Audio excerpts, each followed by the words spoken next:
Dave is a living legend for the AT in Maine. I mean, he pretty much laid out the trail in Maine, so he has vast knowledge of where the trail is now, but also where it used to be. Anytime at an executive committee meeting that, a question is asked about the history of the trail or what was decided when, I mean, Dave has the exact date and the answer to all those questions. I mean, everybody just turns and looks at Dave. I love the woods. I'm really fond of the woods. It isn't always quiet. Sometimes it's windy, sometimes it's blustery. It doesn't matter. It's a sense of renewal of spirit, solitude, just, I talk to squirrels. I talk to moose if I see them. I have seen weasels hunting at night when I've been walking the trail with a headlamp.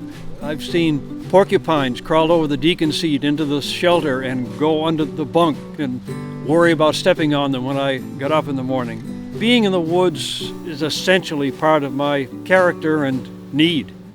Until very recently, he would carry a chainsaw for 5 to 6 miles in a day up here in these mountains, which I find absolutely astounding. I have trouble going a couple of miles, and I'm not nearly as old as Dave is. So, classic example of what Dave is really like. Here we are sitting down doing an interview and talking after lunch, and Dave decided to get up and go repaint some blazes out on the trail over here. So we have no idea where he is. He's reblazing the trail somewhere. And I'm sure the local maintainer's going to appreciate that. Yeah.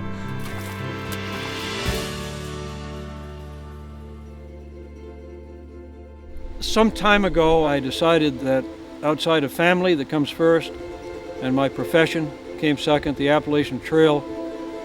The Appalachian Trail was what I had decided to do to make a favorable difference during my life.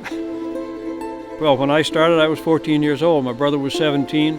Most of the group were in the 15, 16, 17-year-old range. We were all teenagers. We were driving around a World War II vintage Jeep.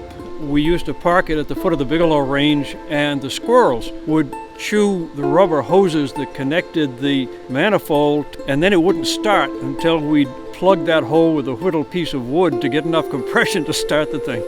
It was a group that enjoyed doing things together, and there was a real sense of accomplishment. I mean, my personal commitment over all those years is a combination of feeling good about contributing to this magnificent project that we call the Appalachian Trail, being able to see a sense of accomplishment in a cleared trail. When I first did extensive hikes on the trail in Maine, it was common for the footpath to still be moss covered, for a lot of the rocks and roots to still be covered with what little soil we have after the continental ice sheet scraped Maine clean. We didn't have deeply eroded areas. That, of course, has changed. The trail is very heavily used, and because of our steep terrain and thin soils, it is very susceptible to erosion. Most of the efforts to preserve and protect the trail are done by volunteers. The volunteer maintainers and managers of the Appalachian Trail are the greatest assurance of its continuance that we could possibly have. It is the sense of ownership that volunteers have, it's the sense of dedication that volunteers have that you can't buy. You can't fire the volunteers. You can't buy them. You have to give them a reason why they want to do it and want to continue doing it. And I'm 77 going on 78.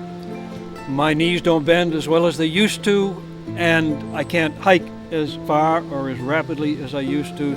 But I designed 100 miles of the Appalachian Trail in Maine and helped to build it.